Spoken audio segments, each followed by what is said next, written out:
I followed a lot of bad advice on my way to losing 110 pounds. I mean advice from doctors, trainers, best-selling books, and people who genuinely meant well. People who wanted to help. Smart people, well-meaning people, people who absolutely wanted to help me and believed they knew what was best. And most of it either didn't work, made things harder, or kept me stuck in the same loop that I was in for my entire life. So today I wanted to go through the actual worst offenders, starting with what I would say the least and working my way up to what was probably some of the worst advice that lots of people use. Because I believe a lot of you that are on this journey are probably following some form of one of these pieces of advice right now. And if I can save you even 1 year of spinning your wheels on something that sounds right, but probably isn't, that's this video and what I'm going to try my best to do. Let's get into the video. So this one feels so simple, it almost feels insulting to call it bad advice. Eat less, move more. That's it, that's the whole thing. Calories in, calories out. Physics. Done, right? It's that easy. Why aren't you doing it? The problem is it's not wrong. That's the simplest form of how things work. The math is technically true, but as a strategy, as something that you can actually sustain, it's almost useless because it doesn't tell you how. It doesn't account for the fact that when you move more, you get hungrier. I spent a lot of time in my life eating less and feeling miserable. You push your way through hunger because you feel like the problem is you. I felt like I just didn't have enough willpower, that I needed to be stronger. And the problem isn't you either. The issue is that eat less and move more treats your body like a calculator. And it's not. It's a system that pushes back, that's always adapting, and nobody was talking to me about that. So for about 2 years, I did a ton of cardio. I talk about it a lot. It was the start of my running journey. I was very lucky because I learned to love running, but I was told that that would burn the weight off. Walking is the #1 thing for weight loss. That's what everybody says. And I lost some weight, but not nearly in the proportion to the effort. And the moment I had a bad week or skipped it, I would feel like a failure, or the scale would just kind of jump back up, and it seems like that was the problem. And here's the part that is kind of hard to explain. Cardio does burn calories in the moment. It doesn't change what you're craving or how your body manages energy. Exercise is genuinely important. I'm not saying don't move. I actually am a strong advocate of moving a lot more. Learning how to love movement is a big thing that I want to tackle in this channel. I just ran the London Marathon. Earlier this year, I ran the Chicago Marathon, and last year I ran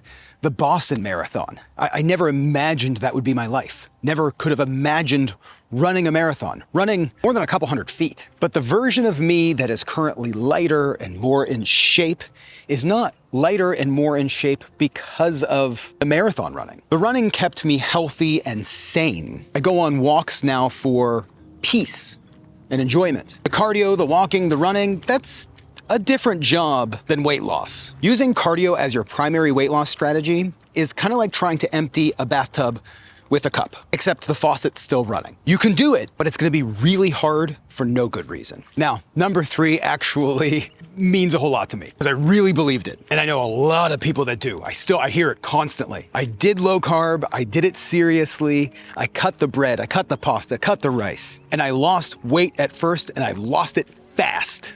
And it feels good. But then it stops, and there's a mechanical reason for that. What I didn't understand was that a significant chunk of that initial weight loss is water. Carbohydrates hold water in your muscles. If you cut carbs, you're gonna lose water, and the scale is going to drop fast. But it's not fat. It feels like progress, but it's nothing. And in the grand scheme, it's gonna hurt you because your muscles need that water to have energy. And then the moment life gets complicated, your travel, family events, birthday parties, anything where there's gonna be a carbohydrate, which is pretty much everywhere, you're back to square one and you wonder why you feel like you failed. I lost most of my weight and I got in the shape that I'm in now while eating loads of carbohydrates. Lentils, beans, oats, fruits, pastas, grains, carbs everywhere. When I'm training for the marathon, when I'm going to the gym, when I'm going to work out, I always have carbs first. because that's gonna be the energy that's going to push me harder and allow me to work out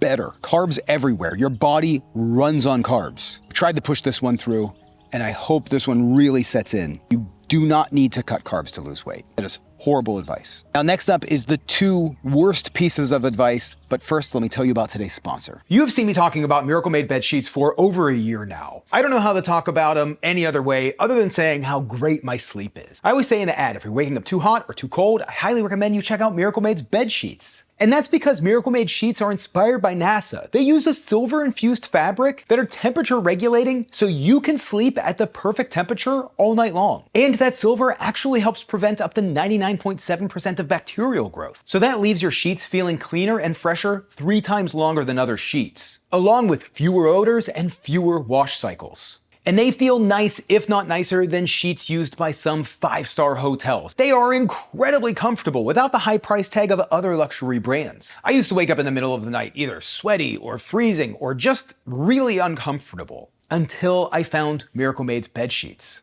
So gang, upgrade your sleep or give the gift of better rest. Go to trymiracle.com/stash to try Miracle Made sheets today. You'll save over 40%. And when you use code STASH, you'll get a free 3-piece towel set and save an extra 20%. They make an amazing gift, and with a 30-day money-back guarantee, there's no risk. That's trymiracle.com/stash. Use code STASH at checkout. Thanks Miracle Made for sponsoring today's video and for the incredible nights of sleep. So I actually have a complicated relationship with this one. Calorie tracking can be incredibly useful. It's not inherently bad, but the way that I was told to do it, obsessively, constantly, logging every bite, weighing every piece of food indefinitely, that is a miserable way to live. And more importantly, it turned food into a math problem instead of something that was enjoyable or even sustainable, which is the biggest part. But I will say tracking taught me what was in my food. It dramatically shaped the way that I look at food now and was probably one of the most important steps to my weight loss journey. It was super valuable, but it also made me a little anxious, obsessive, and honestly, at times, ignored hunger cues. Because essentially, I was outsourcing all of the feelings to an app. There is a version where paying attention to what you eat and tracking food is incredibly valuable, but I want to clarify exactly what it is. Because doing what a lot of people say when it comes to tracking food can be considered disordered eating. I've talked about it in the past. These are all things that I have learned. So you might have seen videos where I've talked about tracking food, and I still stand by it, but I want to make sure I dive down into where it's important. It's a good educational exercise. I eventually figured it out, but it took a long time. It's eventually what taught me about volume eating, how I can eat larger amounts of food for less calories and feel incredibly full. But I did have to learn that I did not have to obsess over it. Because once you start tracking your food for a short period of time and you learn about your diet, you can slowly make changes, figure out exactly what works. You don't really need this anymore. That is the good advice. Don't do it forever. Don't get stuck into an app and feel like it's a crutch that you need. Use it to learn what's in the food that you currently eat and how you could adjust that to still enjoy those foods, but enjoy them in a healthier way. Because it's the food doing the work, not the numbers. Well, that apple's bad now. This one is actually the worst on the list. Not because of it being incorrect, but because of the damage that it does. If you've ever been told or have told yourself that you're not losing weight because you don't want it bad enough, because you lack discipline, because other people can do it and you just simply can't pull it together, that framing is wrong. And it's damaging, and it's the thing that kept me stuck for most of my life. Your hunger is not a character flaw. Cravings are not a moral failure. The reason why it feels like willpower is because the strategy you're using requires constant willpower. It's like trying to hold your breath. You could do it for a long period of time, but eventually biology wins. Every time. God, the dieting is just, the culture is horrible. When I finally started losing weight and keeping it off and remaining consistent, it wasn't because I got more disciplined. It was because I stopped needing discipline. I was eating foods that I enjoyed. I wasn't pushing myself through hunger every afternoon. I wasn't getting on the treadmill, hating every single moment of it, because that's what I did my whole life. I found things that allowed me to move more naturally and feel good about it. And I found foods and ways to eat that I enjoyed doing, that I looked forward to. That's truly the only way you could do this for your whole life. It truly is. You cannot be stuck in a diet and hating every single moment of it. The goal isn't to become someone with superhuman willpower. The goal is to build a system where you don't need it. I don't need a crutch. I enjoy doing what I'm doing now. I love it, and I really hope you can find that too. I love it, and I'm hoping that I can find ways to get you to love it too, what I'm really gonna be pushing for. So here's what all of these have in common. Every single piece of advice I just listed treats weight loss like a subtraction problem. Eat less, cut carbs, burn more, track everything. Suffer through the hunger and just want it more. None of those addresses the actual mechanism, which is satiety. Are you building meals that actually satisfy you, that keep you full, that make the next few hours of the day easier instead of harder? That's it.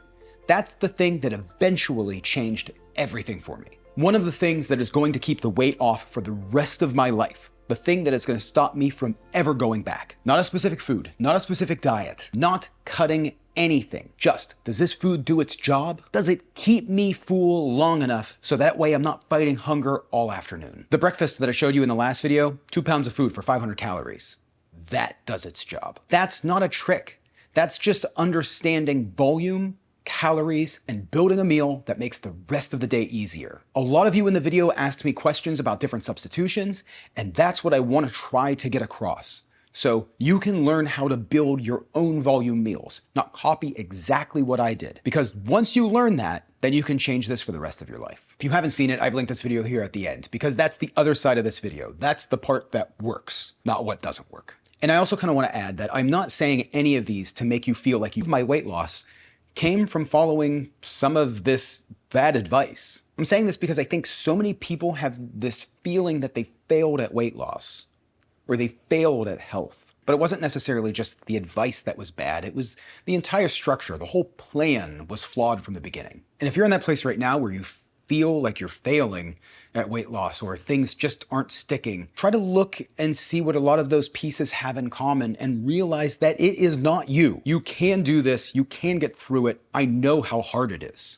I'm hoping I can guide you to some small pieces that might click so you too can change the rest of your life. Gang, if you found this video useful, click the subscribe button because this is what this channel is exactly about. Real stuff, tested honestly, with no ideology, just honesty. I'll see you in the next one.